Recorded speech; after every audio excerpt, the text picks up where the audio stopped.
நல்ல குழந்தைகளை வளர்த்தெடுக்கின்ற போது மிக முக்கியமாக இந்த நூற்றாண்டிலே கவனத்திற்குரியவை சில விஷயங்கள் எல்லாம். ஏழைக்கு உதவுகிற போது, வறியவர்களுக்கு உணவளிக்கிற போதெல்லாம் குழந்தையின் கையிலே கொடுத்து அதை கொடுக்க செய்ய வேண்டும். வருங்கால தலைமுறையை இதே நிலையில் வார்த்தெடுக்க இந்த பழக்கங்கள் எல்லாம் நிச்சயம் உதவும். இன்றைக்கு இருக்கக்கூடிய குழந்தை உளவியல் சார்ந்த நிறைய நிபுணர்கள் தெரிவிப்பது ஆபத்தாக இருக்கிறது. குழந்தைகளினுடைய இன்றைய கால வளர்ப்பு என்பது சரியான நேரத்தில் தூங்க வைத்து சரியான நேரத்தில் எழுப்பிவிட்டாலே நாம் இந்த காலத்தில் குழந்தைகளை சரியாக வளர்த்து விடலாம் என்கிறார்கள்.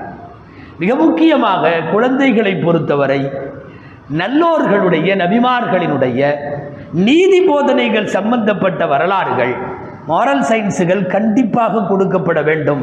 காரணம், வளரும் தலைமுறை இணையதள தலைமுறையாக இருக்கிறது. வாய் வழியாக வரலாறுகள் எல்லாம் சொல்லப்படவில்லை என்று சொன்னால் காலம் முழுக்க அவர்களின் காதுகளில் அது படாமலே போகுவதற்கு வாய்ப்புண்டு. இன்றைய நிலையில் இருக்கக்கூடிய மிகப்பெரிய ஆபத்துகள் நிறைய உண்டு. குழந்தைகள் வளர்ச்சி சார்ந்தும் சிந்தனை ரீதியான அவர்களின் தாக்கங்களை சார்ந்தும் எச்சரிக்கக்கூடிய குழந்தை உளவியல் இன்னைக்கு முக்கியமான. சமகாலத்தில் வளரக்கூடிய குழந்தைகளின் பெரிய ஆபத்து என்ன தெரியுமா? அந்த உளவியல் வல்லுநர்கள் சொல்லுகிறார்கள், வயதுக்கு முன்னாலே முதிர்ச்சி அடைகிறார்கள். வயதிற்கு முன்னாலே முதிர்ச்சி. 15 வயதிலே தெரிய வேண்டியது 8 வயதிலே தெரிகிறது. அது பெரிய ஆபத்து. ஒரு சமூக கட்டமைப்பில் இது மிகப்பெரிய அபாயம். வயதிற்கு முந்தைய முதிர்ச்சி குழந்தைகளுக்கு கூடாது. இன்னைக்கு மிக மிக மிக லாபகமாக அவைகள் புகுத்தப்பட்டு அப்படி ஒரு முதிர்ச்சியை குழந்தைகள் பெறுகிறார்கள் என்பது ஆபத்தான விஷயம். மிக முக்கியமாக இன்றைக்கு வளரக்கூடிய குழந்தைகளை பொறுத்தவரை ஊடகங்களின் தாக்கங்கள் மிக அதிகமாக அவர்கள் மீது படுகிறது. ஊடக வன்முறை அப்படின்னே சொன்னாலும் தப்பில்லை. ஒரு மீடியா வயலன்ஸ் என்று சொல்லுவதில் மிகை கூட இல்லை. ஒரு குடும்பத்தில் ஏதாவது ஒரு பொருளில் இன்ன பிராண்டு நீங்கள் வாங்கணும்னு முடிவு பண்ணால் ஊடகக்காரர்களுக்கு தெரிகிறது, முதல்ல குழந்தைகளிடம் அந்த பிராண்டை கொண்டு செல்ல வேண்டும். மிச்சத்தை குழந்தைகள் பார்த்து கொள்ளும். அந்த வீட்டிற்கு அந்த பிராண்டட் வேண்டும் என்பதில் அந்த குழந்தைகள் இருக்கும்.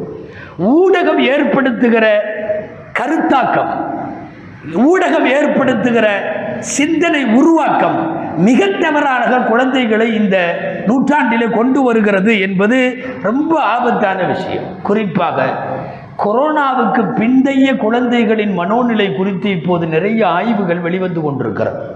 அந்த ஆய்வுகள் எல்லாம் சொல்ல வருவது என்ன தெரியுமா? ஒரு 2 ஆண்டு காலத்தில் குழந்தைகள் மிகப்பெரிய அளவில் சிந்தனை ரீதியாக அவர்கள் தாக்கப்பட்டிருக்கிறார்கள்.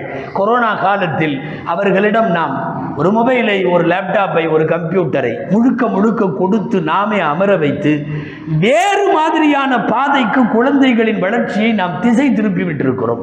அதில் இருந்து மீட்டெடுப்பது என்பது இன்றைக்கு ஒரு பெரிய போராட்டம். சொல்லப்போனால் ஆன்லைன் அடிக்டுகளாய் நம்முடைய குழந்தைகள் இன்றைக்கு வளர்கிறது.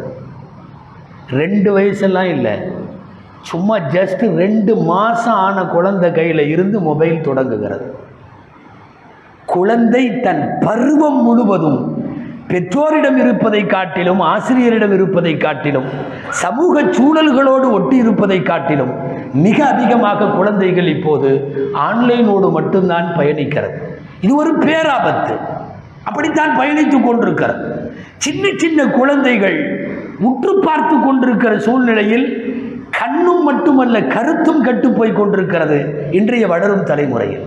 எபெருமானார் ஸல்லல்லாஹு அலைஹி வஸல்லம் அவர்கள் ஆண்களுக்கு பெண்களுக்கு என்றெல்லாம் தனித்தனியாக குழந்தைகளை விளையாட்டுக்களை கூட சொல்லி அவைகளை ஊக்குவிக்க சொன்னார்கள். ஆனால் ஒரு ஆபத்தான போங்கில் மட்டும் குழந்தைகள் வளர்ந்து விடக்கூடாது. நவம்பர் 14 குழந்தைகள் தினம் கொண்டாடாமல் குழந்தைகளை கொண்டாட வேண்டும் என்றால் எல்லாவித தவறான சிந்தனைகளிலே இருந்தும் இஸ்லாமிய குடும்பங்களில் வளருகிற அடுத்த தலைமுறை மார்க்க அடிப்படையிலான வளர்ப்பை அவர்கள் தந்தாக வேண்டும்.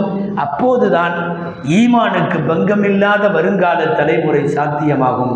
எல்லாம் வல்ல அல்லாஹு ஜல்ல ஷானுஹு தஆலா நம் வீட்டில் வளருகிற, நம் சமுதாயத்தில் வளருகிற அடுத்த தலைமுறை மக்களை எல்லாம் வல்ல இறைவன் மிகச்சிறந்த மார்க்க நெறி சார்ந்து நிற்கக்கூடிய தலைமுறையாக, ஷரியத்தினுடைய சட்டங்களை வழுவாது பின்பற்றும் நல்ல தலைமுறையாக இறைவன் உருவாக்கி தருவானாக.